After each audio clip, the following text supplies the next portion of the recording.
ল্যাপটপগুলো নিয়ে চলে এসছেন, মোবাইল সিজ করে নিয়ে এসছেন।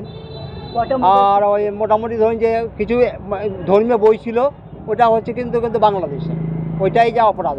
ল্যাপটপগুলো নিয়ে চলে এসছেন, মোবাইল সিজ করে নিয়ে এসছেন। আর ওই মোটামুটি ধরুন যে কিছু ধর্মীয় বই ছিল, ওটা হচ্ছে কিন্তু কিন্তু বাংলাদেশে। নমস্কার বন্ধুরা, আমার নাম ধ্রুবজ্যোতি সরকার। সীমান্তে ভারত পাক সংঘাতের মধ্যেই রাজ্যে জঙ্গি সন্দেহে ধৃত দুই। বীরভূমের নলহাটি থেকে জেএমবি জঙ্গি সন্দেহে দুইজনকে গ্রেফতার করল বেঙ্গল এসটিএফ। ধৃতদের নাম আজমল হোসেন এবং সাহেব আলী। এমবি সঙ্গে লিঙ্ক রয়েছে পাকিস্তানের সঙ্গে এদের প্রচণ্ড লিঙ্ক আছে, এদের আইএসআই এর সঙ্গে এদের আমাদের লিঙ্কে আমরা জানি। আমরা যেটা যে স্লিপার সেল যে রয়েছে এখনো ভীষণ অ্যাক্টিভ। হ্যাঁ, মোটামুটি একটা নাগাদ। কি বললো কি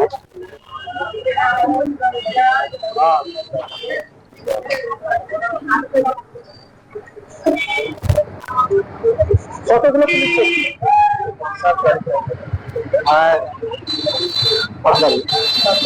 বললো কি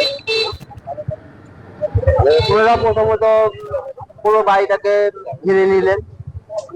ঘিরে নেওয়ার পর আমরা হয়তো বললাম যে লোন তুলেছেন 12টা।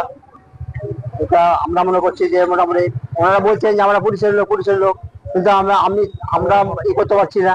পুলিশের ড্রেস পরে তো অনেকে চিন্তায় হচ্ছে, অনেক জায়গাতে টাকা তুলেছেন 12টা, ওটা হয়তো অবগত হয়ে গেছে অনেকে। সেই জন্য আমরা খুঁজছি না। পুলিশ দরজা ভেঙে মোটামুটি ঢুকে এবার আমরা থেকে করে ছেলেটা পালিয়ে আসছিল, ধরে নিয়ে আসার পর জেরা করতে শুরু করেন। মোটামুটি মোবাইলটা সিজ করে নিয়েছে।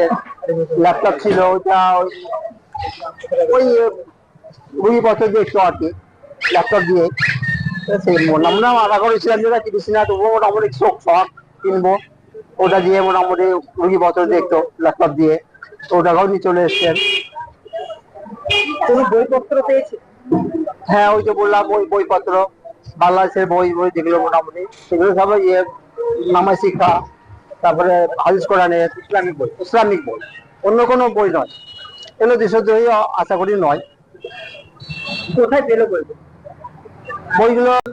ছেলে যেখানে থাকে, যে রুমে থাকে, সেই রুম থেকে পেলো। আপনার ছেলে কোথায় পেল?